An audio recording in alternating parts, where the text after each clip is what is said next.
Hi students, so whatever I just observe, many of the students have a huge problem in a IELTS introduction. So as we know that according to the IELTS writing, we have to write a 4-paragraph introduction and body part 1, body part 2 and the conclusion. So today I am going to tell you the parameters of introduction.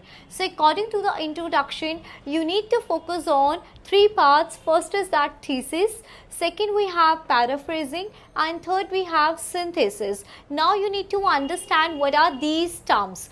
Thesis, it means you need to write a one general statement.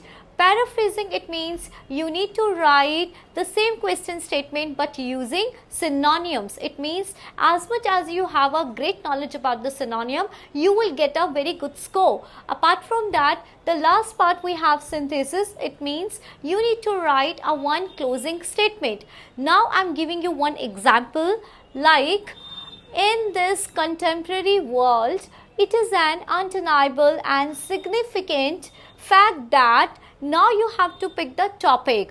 Whatever the statement is there, according to that you have to pick a one topic name. Then you can say play an imperative role in. Now you have to pick a 2 to 3 keywords which can be related to your topic name, which we call as subtopic. Then in the question statement, like you will get, say, most of the people think this thing while other people think that something. So now we have to use the same meaning, but what should be changed? So for that we can say some masses opine that. So whatever the statement is there, you can just rephrase here, and now you have to put a one comparison linker like whereas.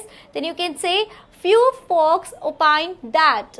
Whatever the statement, you can just again rephrase here. Now your examiner will consider the last parameter, that is your closing statement. So for that you can use like my inclination will be elaborating towards agreement or disagreement. It's your opinion, with an instance in the subsequent paragraph. So it means while you are writing your IELTS introduction, always keep in your head you are not allowed to giving your own point of view in the introduction. Every time you have to consider these 3 parameters. Thank you.